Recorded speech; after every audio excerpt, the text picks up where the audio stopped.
If the sand was too fine for the animals' hooves, they sought a way where the sand was more substantial. In some places, the ground was covered with the salt of dried up lakes. The animals balked at such places, and the camel drivers were forced to dismount and unburden the charges. The drivers carried the freight themselves over such treacherous footing, and then reloaded the camels. If a guide were to fall ill or die, the camel drivers would draw lots and appoint anew. But all this happened for one basic reason. No matter how many detours and adjustments it made, the caravan moved toward the same compass point.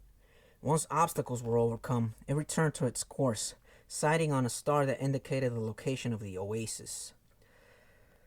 When the people saw that the star shining in the morning sky, they knew they were on the right course toward water, palm trees, shelter, and other people. It was only the Englishman who was unaware of all this. He was, for the most part, immersed in reading his books.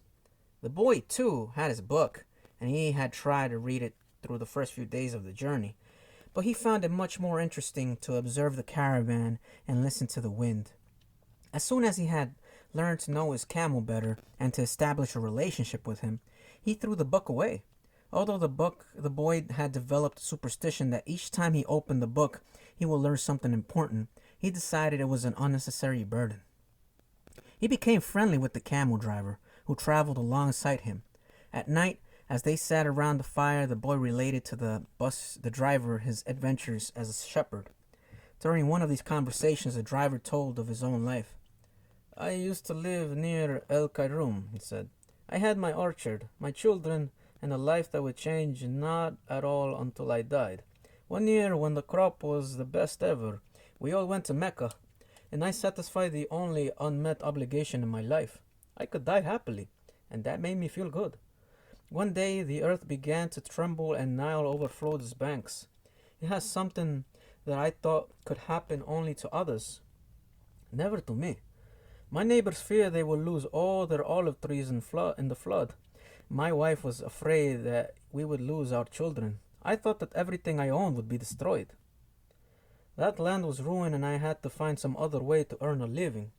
So now I'm a camel driver. But that disaster taught me to understand the word of Allah. People not fear the unknown if they are capable of achieving what they need and want. We are afraid of losing what we have, whether it's our life, our possessions, and property. But this fear evaporates when we understand that our life stories and the history of the world were written by the same hand. Sometimes a caravan met with another. One always had something that the other needed, as if everything were indeed written by one hand. As they sat around the fire, the camel drivers exchanged information about windstorms and told stories about the desert. At other times, mysterious hooded men would appear. They were Bedouins who did surveillance along the caravan route. They provided warnings about thieves and barbarian tribes. They came in silence and departed the same way, dressed in black garments that showed only their eyes. One night, a camel driver came to the fire where the Englishman and the boy were sitting.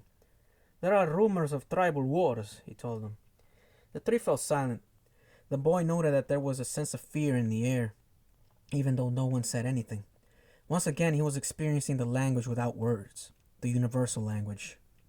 The Englishman asked if they were in danger. "Once you get into the desert, there's no going back," said the camel driver.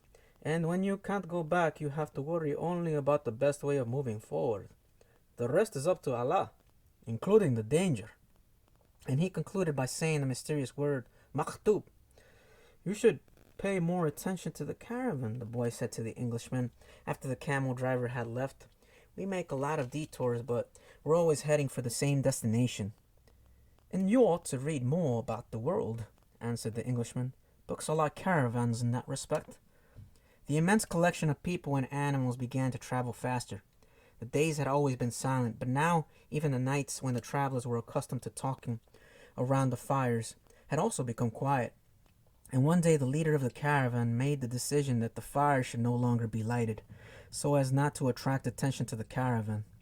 The travelers adopted the practice of arranging the animals in a circle at night, sleeping together in the center as protection against the nocturnal cold. And the leader posted armed sentinels at the fringes of the group. The Englishman was unable to sleep one night. He called to the boy, and they took a long walk along the dunes surrounding the encampment. There was a full moon, and the boy told the Englishman the story of his life. The Englishman was fascinated with the part about the progress achieved at the crystal shop after the boy began working there. That's the principle that governs all things, he said. In alchemy, it's called the soul of the world. When you want something with all your heart, that's when you are closest to the soul of the world. It's always a positive force. He also said that this was not a human gift, that everything on the face of earth had a soul, whether mineral, vegetable, or animal, or even just a simple thought. Everything on earth is being continuously transformed because the earth is alive and it has a soul. We are part of that soul, so we rarely recognize that it is working for us. But in the crystal shop, you probably realize that even the glasses were collaborating in your success. The boy thought about that for a while as he looked at the moon and the bleached sands. I have watched the caravan as it crossed the desert. The caravan and the desert speak the same language, and it's for that reason that the desert allows the crossing. It's going to test the caravans every step to see if it's in time, and if it is, we will make it to the oasis. If either of us have joined this caravan based only on personal courage, but without understanding that language, this journey would have been much more difficult. They stood there looking at the moon. That's the magic of omens, said the boy. I've seen how the guides read the signs of the desert and how the soul of the caravan speaks to the soul of the desert. The Englishman said, I'd better pay more attention to the caravan, and I'd better read your books, said the boy. They were strange books. They spoke about Mercury, salt, dragons, and kings, and he didn't understand any of it. But there was one idea that seemed to repeat itself throughout all the books. All things are the manifestation of one thing only. In one of the books, he learned that the most important text in the literature of alchemy contained only a few lines, and had been inscribed on the surface of an emerald. It's the emerald tablet, said the Englishman, proud that he might teach something new to the boy. Well, then, why do we need all these books? The boy asked. So that we can understand those few lines, the Englishman answered, without appearing really to believe what he said. The book that most interested the boy told the stories of famous alchemists. They were men who had dedicated their entire lives to the purification of metals in their laboratories. They believed that if a metal were heated for many years, it would free itself of all the individual properties, and what was left would be the soul of the world. The soul of the world allowed them to understand anything on the face of the earth, because it was the language of all things communicated. They called that discovery the master work. It was part liquid and part solid. Can't you just observe the omens in order to understand the language? The boy asked. You have a mania for simplifying everything, answered the Englishman, irritated.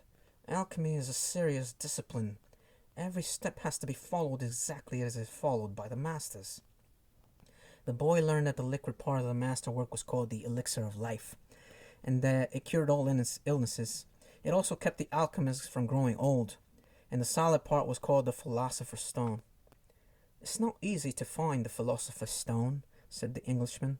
The alchemists spent many years in the laboratories observing the fire that purified the metals. They spent so much time close to the fire that gradually they gave up the vanities of the world. They discovered that the purification of metals had led to purification of themselves. The boy thought about the crystal merchant. He had said that it was a good thing for the boy to clean the crystal pieces so that he could free himself from negative thoughts.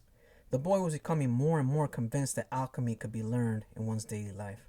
Also, said the Englishman, the philosopher's stone has fascinating property. A small sliver of the stone can transform large quantities of metal into gold. Having heard that, the boy became even more interested in alchemy. He thought that with some patience, he'd be able to transform everything into gold. He read the lives of various people who had succeeded in doing so.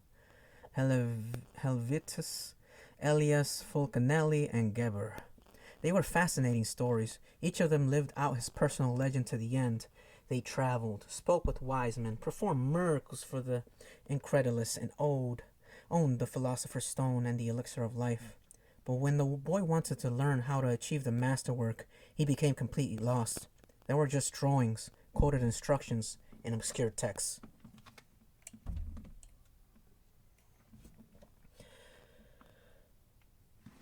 Why do they make things so complicated? He asked the Englishman one night. The boy had noticed that the Englishman was irritable and missed his books.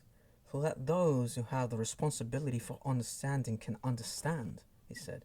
Imagine if everyone went around transforming lead into gold. Gold would lose its value. It's only those who are persistent and willing to study things deeply who achieve the masterwork. That's why I'm here in the middle of the desert. I'm seeking a true alchemist who will help me decipher the codes. When were the books written? The boy asked. Many centuries ago. They didn't have the printing press in those days, the boy argued. There was no way for everybody to know about alchemy. Why did they use such strange language with so many drawings? The Englishman didn't answer him directly. He said that for the past few days he had been paying attention to how the caravan operated, but that he hadn't learned anything new. The only thing he had noticed was that talk of war was becoming more and more frequent. Then one day the boy returned the books to the Englishman. Did you learn anything? The Englishman asked, eager to hear what it might be. He needed someone to talk to as to avoid thinking about the possibility of war. I learned that the world has a soul and that whoever understands the soul can also understand the language of things. I learned that many alchemists realized their personal legends and wound up discovering the soul of the world, the philosopher's stone and the elixir of life. But above all, I learned that these things are all so simple that they could have been written on the surface of an emerald. The Englishman was disappointed. The years of research, the magic symbols, the strange words, and the laboratory equipment, none of this had made an impression on the boy. His soul must be too primitive to understand those things, he thought. He took back his books and packed them away again in their bags. Go back to watching the caravan, he said. That didn't teach me anything either.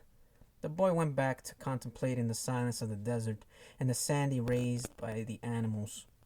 Everyone has his or her own way of learning things, he said to himself. His way isn't the same as mine, nor mine is his, but we're both in search of our personal legends, and I respect him for that. The caravan began to travel day and night. The hooded Badoons reappeared more and more frequently, and the camel driver, who had become a good friend of the boys, explained that the war between the tribes had already begun. The caravan would be very lucky to reach the oasis. The animals were exhausted, and men talked among themselves less and less. The silence was the worst aspect of the night, when the mere groan of a camel, which before had been nothing but the groan of a camel, now frightened everyone, because it might signal a raid. The camel driver, though, seemed not to be very concerned with the threat of war. I'm alive, he said to the boy, as they ate a bunch of dates one night, with no fires and no moon. When I'm eating, that's all I think about. If I'm on the march, I just concentrate on marching. If I have to fight, it will be just as good a day to die as any other.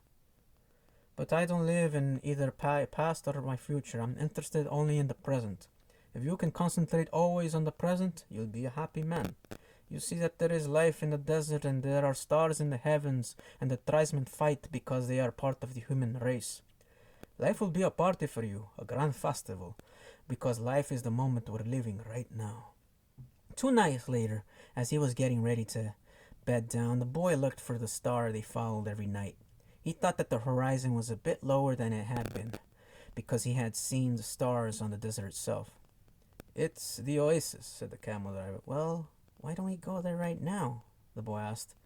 Because we have to sleep. The boy awoke at the sun rose.